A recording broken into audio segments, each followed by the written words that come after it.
but you haven't said who you're backing yet, or even who you're leaning towards. Why is that?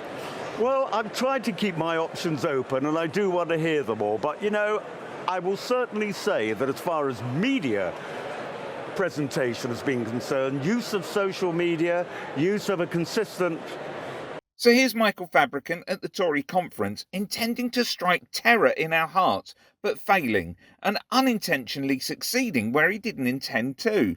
First, we have this moment where he sort of lends his support to possibly the worst choice in the Conservative leadership bid.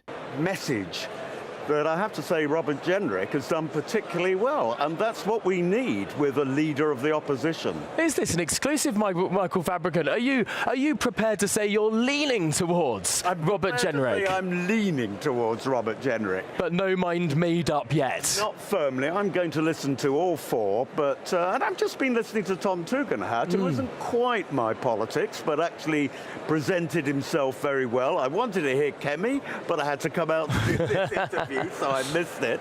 But yeah, and I'll be in tomorrow like so many others. And wasn't it incredible, by the way, the lines of people, the real enthusiasm at this particular conference. Now he talks of growing enthusiasm for the Conservatives, citing Labour's performance, and uses Angela Rayner as the spectre of doom and as some reason to support the Tories.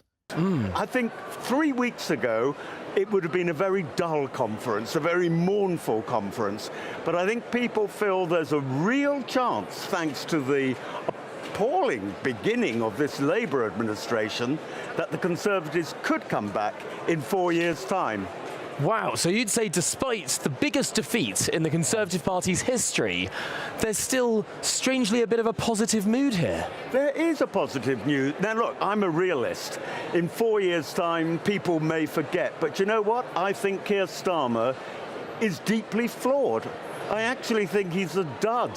I think all the mistakes that have been made, all the gaffes, will be repeated.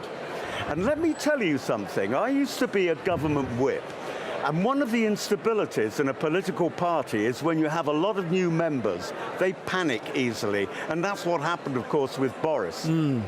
If Keir Starmer doesn't find himself more popular in a year or two, I think there'll be moves against him. And you know who ought to be taking over, and will take over, according to the Labour constitution? Angela Rayner. Now, I don't think Keir Starmer was someone that they were voting for. Will people be voting for Angela Rayner? I don't know. Goodness me, what a prediction, Michael Fabricant, as always. Click here for Fabricant and other Tory ex-MPs back on our screens.